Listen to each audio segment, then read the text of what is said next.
The wind moved across the plains like a living thing, whispering through dry grass and rattling the loose boards of a small frontier town that most maps barely bothered to name. In places like this, life was hard, choices were few, and secrets were buried deeper than the roots of the oldest oak. This was where her story began, not with hope, but with desperation.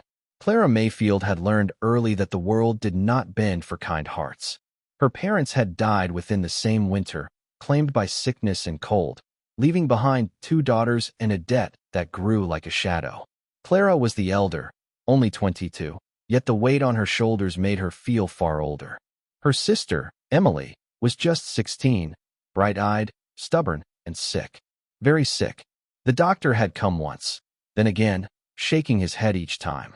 Emily needed medicine brought in from the city, treatment that cost more money than Clara had ever held in her hands. The land they farmed barely fed them, let alone paid debts. And then there was the man who owned the note on their farm, Silas Crow, whose patience had long since run dry. Crow was not cruel in the loud, obvious way. He was worse.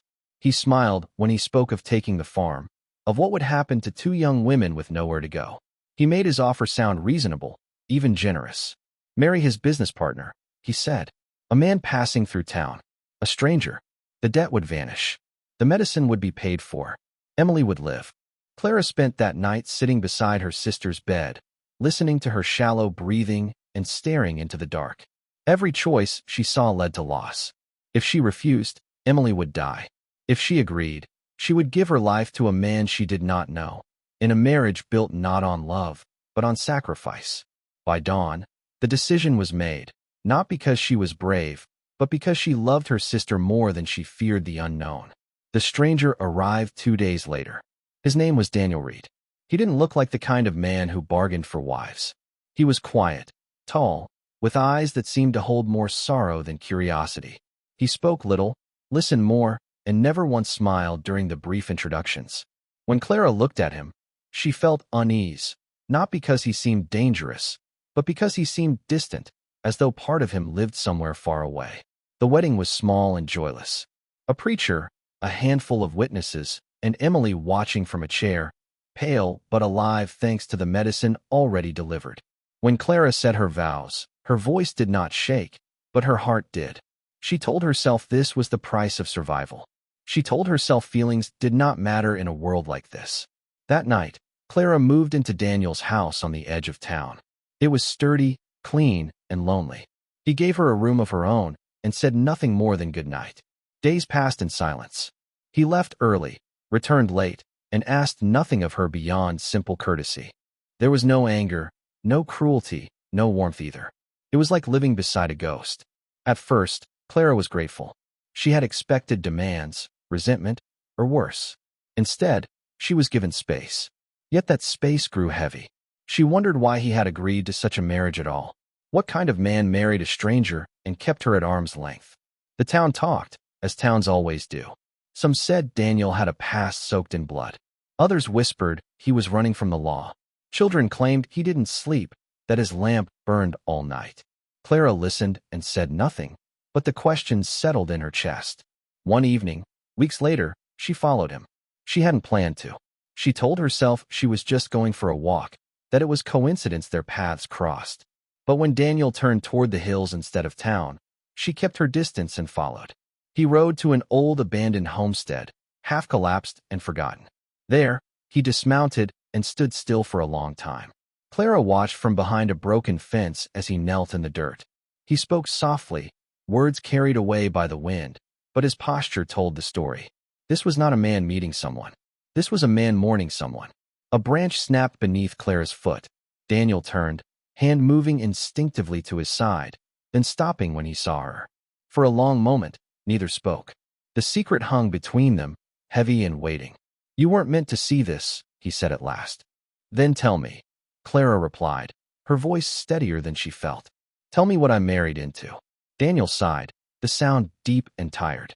He sat on a fallen beam and motioned for her to do the same.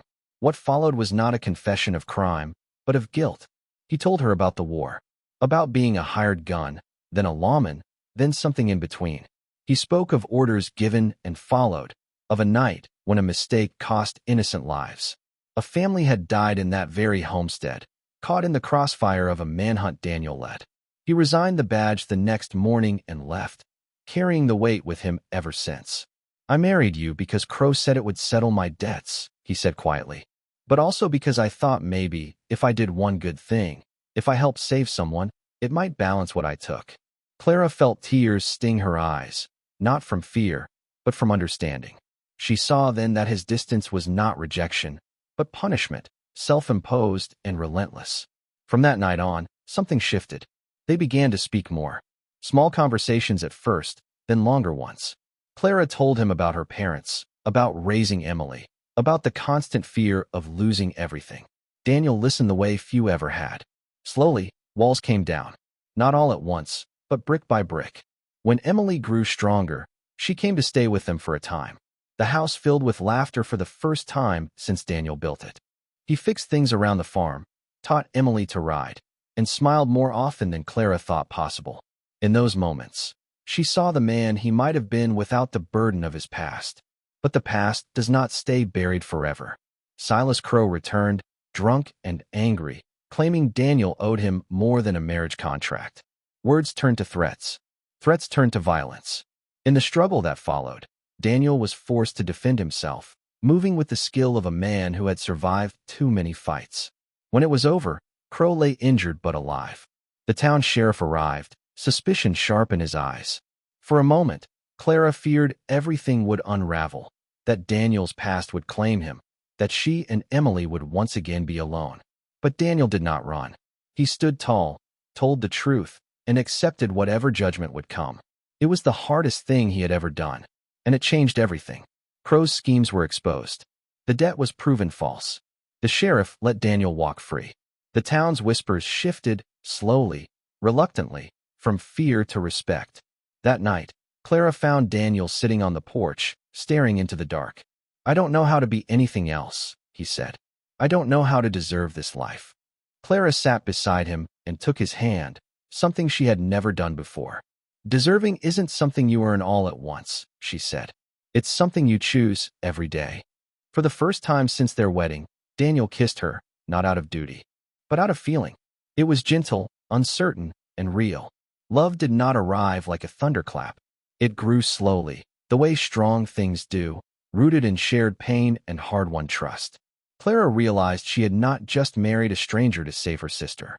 She had married a man trying to save himself. Years later, people would tell stories about the quiet ranch on the edge of town, about the woman who sacrificed everything and the man who carried a secret too heavy to share, until love gave him the courage to face it. And if this story moved you, if you believe that even in the harshest times love can grow from sacrifice and redemption, then make sure you subscribe to the channel. These old Western tales aren't just stories of the past. They are reminders that hope can rise from the dust, and that sometimes the bravest thing a person can do is choose love when the world gives them every reason not to.